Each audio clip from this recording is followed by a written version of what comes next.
Welcome to టీ10 నేను రేవతి. ఎక్కడ ఎన్నికలు మొదలవుతాయో, ఎక్కడ అధికారం కోసం తమ పార్టీ బాహువులను చాస్తుందో, ఎక్కడ తమ పాలనకు వ్యతిరేకత వెల్లువెక్కుతుందో అక్కడ ఖచ్చితంగా మత విద్వేషం రగులుకుంటుంది, ఉన్మాదం తలెత్తుతుంది. ఇది అక్షరాల ఆచరిస్తూ ఉన్నది కాషాయ పరివారం. ఆర్ఎస్ఎస్ బీజేపీ కొన్ని దశాబ్దాల పాటు రాజకీయంగా వాడుకుంటున్న ఆర్టికల్ 370ని తాజా మహారాష్ట్ర, జార్ఖండ్ ఎన్నికలలోనూ వాడుకొని లాభపడాలని భావిస్తున్నట్టు ఉంది. కాలికి బల్పం కట్టుకొని మరీ మహారాష్ట్రలో తిరుగుతున్న ప్రధాని తాను పాల్గొన్న ప్రతి సభలోనూ ఆర్టికల్ 370 గురించే ఎక్కువగా మాట్లాడుతూ కాంగ్రెస్ పార్టీపై దుమ్మెత్తిపోస్తున్నారు. ఆ పార్టీ మరో కీలక నేత కేంద్ర హోంమంత్రి అమిత్ షా సైతం జార్ఖండ్ అసెంబ్లీ ఎన్నికల ప్రచారంలో దీనినే ప్రధాన అస్త్రంగా మలుచుకున్నారు. తాజాగా జమ్మూ కాశ్మీర్ కు ప్రత్యేక హోదాను పునరుద్ధరించాలని కేంద్రాన్ని కోరుతూ ఆ రాష్ట్ర అసెంబ్లీ తీర్మానాన్ని ఆమోదించిన నేపథ్యంలో సాక్షాత్తు ప్రధానమంత్రి ఆర్టికల్ 370 పునరుద్ధరణ తన ప్రాణం ఉన్నంత వరకు జరగదు అంటూ వ్యాఖ్యానించడం ఎంతవరకు సరైంది? ఆర్టికల్ 370 పునరుద్ధరించాలంటూ జమ్మూ కాశ్మీర్ అసెంబ్లీలో ప్లకార్డుల ప్రదర్శన బీజేపీ ఎమ్మెల్యేలకు ఆగ్రహం తెప్పించింది. సభలో బీజేపీ ఎమ్మెల్యేలు వ్యవహరించిన తీరుపై యావత్ దేశం ముక్కు మీద వేలు వేసుకుంది.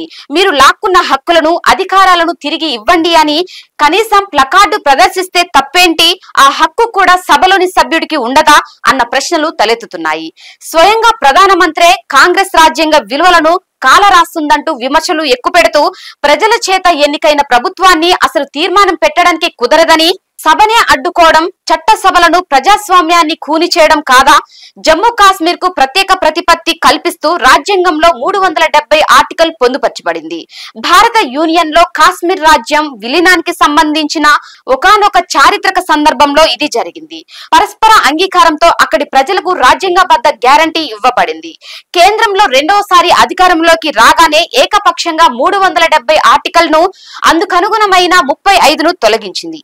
ఒక రాష్ట్రంగా ఉన్న జమ్మూ కాశ్మీర్ ను జమ్మూ కాశ్మీర్, లడక్ అనే 2 కేంద్ర పాలిత ప్రాంతాలుగా విభజించింది. 370 ఆర్టికల్ ద్వారా జమ్మూ కాశ్మీర్ కు లభించిన ప్రత్యేక హోదాను పునరుద్ధరించాలని, దానిపై రాష్ట్రంలోని ప్రజా ప్రతినిధులందరితో సంప్రదించాలని కేంద్రాన్ని అసెంబ్లీ ద్వారా కోరడం బీజేపీకి నేరంగా కనిపించింది. ఏ రాష్ట్రాన్నైనా విభజించాలంటే ఆ రాష్ట్ర అసెంబ్లీ అభిప్రాయం తప్పనిసరిగా తీసుకోవాలని రాజ్యాంగం చెబుతోంది. కానీ ఆ రాజ్యాంగాన్ని తుంగలో తొక్కాలనుకుంటున్న కాషాయ పార్టీ ఆ విలువలను గౌరవిస్తుందనుకోవడం అవి వివేకమే అవుతుంది.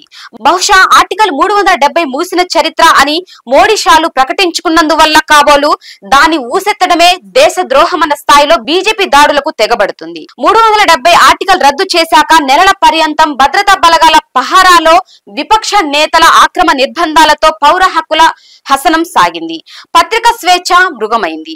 ఇంటర్నెట్ బంద్ అయింది. ఈ కాలంలో బీజేపీ రాజేసిన మత విద్వేషాలు, ఉద్రిక్తలకు అంతే లేదు. అందుకే ప్రజలు ఎన్నికల్లో ఆ పార్టీని తిరస్కరించారు. ప్రత్యేక హోదా ఆకాంక్షను ఓటుతో తెలియజెప్పారు. అయినా బుద్ధి తెచ్చుకొని బీజేపీ తన విద్వేష రాజకీయాలను కొనసాగిస్తోంది. కాశ్మీర్ అసెంబ్లీలో బీజేపీ సభ్యులు జాగుప్సకర ప్రవర్తన ప్రధాని మోడీ, అమిత్ షా, బీజేపీ కేంద్ర నాయకత్వం డైరెక్షన్ లోనే జరిగిందన్నది వాస్తవం. సున్నితమైన జమ్మూ కాశ్మీర్ కు రాష్ట్ర హోదా పునరుద్ధరణే అక్కడి ప్రజల ఆంక్షలను నెరవేరుస్తుంది.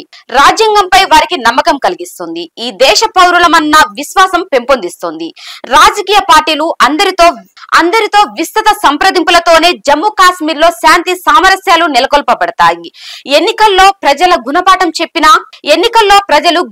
చెప్పినా అవే విద్వేషాలను రెచ్చగొడుతూ మరలా ఎన్నికల్లో లబ్ధి పొందటానికి ప్రణాళికలు రచిస్తున్న బీజేపీ ఆచరణను ప్రజలు అప్రమత్తతతో తిప్పికొట్టాల్సిన అవసరం ఉంది.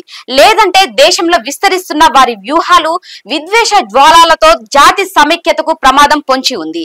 ఇది ఇవాల్టి న్యూస్. చూస్తూనే ఉండండి టీ10.